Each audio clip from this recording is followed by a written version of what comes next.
do not spend the money before you actually receive it. That is the number one way to mess this stimulus check up.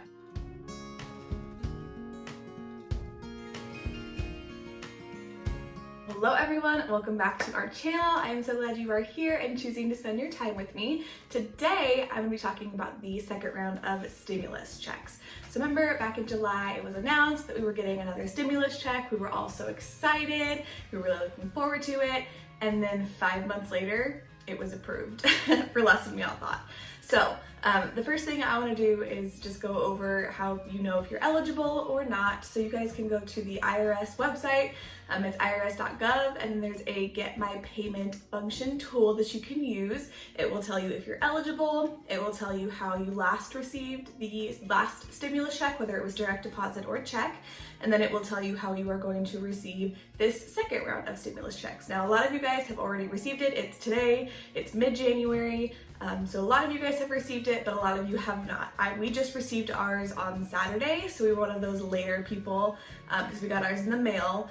So if you have not received yours yet, it could still be coming. They said on the website that it could take 3 to 4 weeks after they say that it's going to be mailed out for you to receive it, so just keep that in mind. But that's how you check your eligibility. And then like I said, there are 3 different ways that you can receive the stimulus check. And from my research, there's no rhyme or reason behind the ways that you are receiving the check. So for example, my husband and I got our last stimulus check number 1. It was direct deposited into our account. For stimulus check number 2, we actually got mailed a Visa debit card, which is very frustrating, but we'll talk about that later.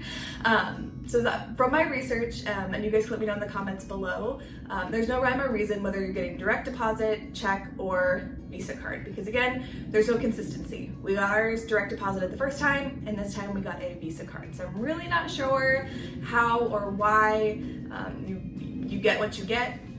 But on the IRS website, it does tell you if you're getting it direct deposited or if you're getting it by mail. And if you're getting it by mail, you can either expect a check or a Visa debit card. Now the check, that's pretty easy. It's made out to you and or your spouse's name. So for example, my husband and I were both on the Visa debit card.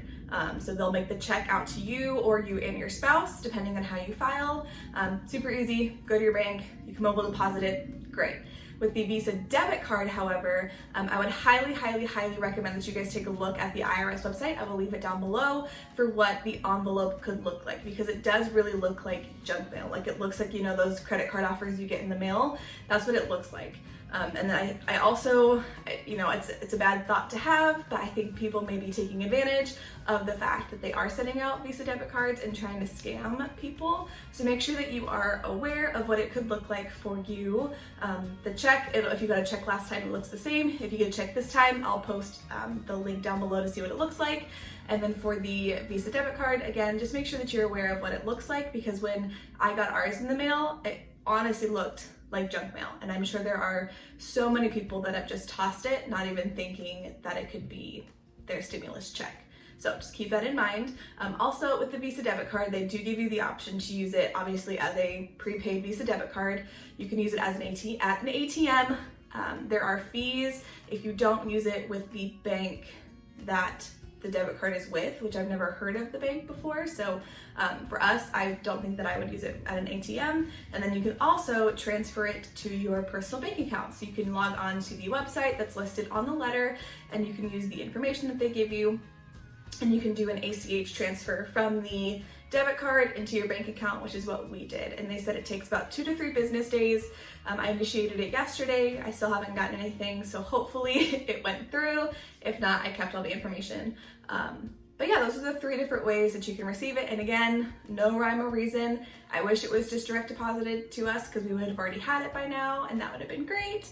But alas, it was not. So now that you know how to see if you're eligible and how to see how you're getting your stimulus check, let's talk about how you're going to budget your stimulus check. Now, I want to encourage you, do not spend the money before you actually receive it. That is the #1 way to mess this stimulus check up, right? Do not spend the money until you actually have it in your bank account, in your hand. Don't spend it. especially for those of us who got it later in the month. It's very tempting to go out and spend it and budget it and say, well, oh, I know I'm getting my stimulus check. No. If anything, the last year has taught us we cannot depend on our government to be consistent, to actually get things done. I think that's something that, we have how many people that live in this country? It is very unlikely that every single person got their stimulus check smoothly. And you may be one of those people. So please, please, please, number one thing, do not spend your stimulus check until you actually receive it. Okay, I'm gonna get off my soapbox now. In my opinion, there are 3 ways to spend money. You can give your money, you can save your money, and you can spend your money. Now, spending your money doesn't mean that you go out and purchase things. It just means that it's going to be used for another purpose besides saving or giving. Now, with giving, it is totally up to you. You can tithe. My husband and I both tithed our stimulus check. Technically, if you want to get into the logistics of it, it's your money that you're getting back from the government, right? From our taxes. So it is totally up to you if you want to tithe it. My husband and I felt convicted to, so we are going to tithe 10%. And then if you wanted to give your money to charity, if there's a charity that really is close and near and dear to your heart, you can give it there too. So that's way number 1 is to give your money. Way number 2 is to save your money. So if you are someone who doesn't have an emergency fund, you should be saving your money, at least $1,000. If you are a single person and just received the $600, save the whole $600. If you do not have $1,000 in your bank account as an emergency fund, save this money. This is a great opportunity to kickstart and really start budgeting wisely. And the best way to relieve financial stress is to have some money tucked away, even if it's $1,000. Knowing that you have $1,000 just in case relieves so much financial tension. So please, please, please, if you do not have an emergency fund, save it. Pretend it doesn't exist. As soon as you get it, transfer it to a different savings account. Don't look at it, don't talk about it, don't touch it. It's saved. If you are someone who's currently debt-free, you can invest the money. Saving also is investing, in my opinion. I think it's, you're saving for your retirement.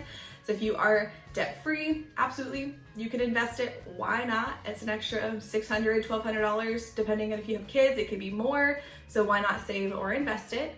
And then if you needed to recoup some emergency fund money, if you had job loss or if you had time off, I would highly recommend that you also save this money to recoup some of the funds that you may have had to spend due to the craziness of this pandemic. You had to pay for something you didn't expect, taking time off of work, job loss, so on and so forth. So that's saving.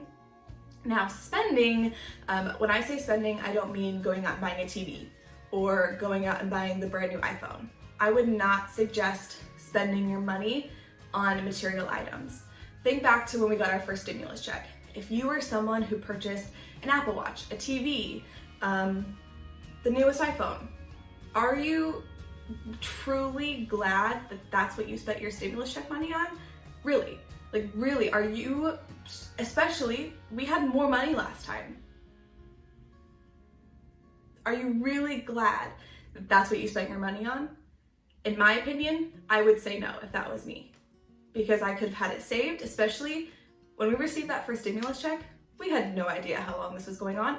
When we got that first stimulus check, I would never have expected us to be still doing this in 2021. We have no idea what 2021 holds for us. And I hear a lot of people saying, 2021 is going to be so much better. Honestly, we have no idea. It appears that we're going to be doing this for a while longer. 2021, just because it's a new year, doesn't mean that the pandemic goes away. So think about how you spent your money the first time. If you spent your money on materialistic things, are you happy with those purchases? If you are, that's great. To each their own, right? But if you are not happy with how you spent your money, I would recommend really sitting down and budgeting the money. So again, budgeting some for giving. You can budget some for saving, or you can budget some for spending. Now what I would recommend spending on is if you need to catch up on some bills. So again, because of job loss or you didn't have enough in your emergency fund, I would recommend catching up on your four walls, right? So making sure that your rent or mortgage is covered, making sure that your utilities stay on, making sure that your car payment is made, making sure that you have insurance, all of those things that are super important. Make sure that you have all of those covered. Then, once you have all of those covered, and if you still want to spend some more money, you can pay off debt. Now that's an exciting thing to say, right? Because this is basically free money that you can throw towards your debt snowball, which is so, so exciting. So again, giving your money, totally up to you. Tithing or charity. Saving your money, again, if you don't have any emergency fund, save it. If you have no money in your savings, save it. Don't even look at it. You can recoup some of the money that you may have spent during job loss or job time off, or you can invest your money, which is the most exciting way to spend money. And then you can also spend your money. And again, spending does not mean going out and buying things from the Apple store, from Bath and Body Works. That's not what this money is for. I would highly recommend, again, getting caught up on those bills that you may have gotten behind on, or paying off your debt. So that is kind of my 2 cents on the second stimulus check. I hope you guys got something from this, and if you guys want to leave a comment down below letting me know how you're spending your stimulus check money, I would love to hear it. But until then, we will see you guys next time. Bye!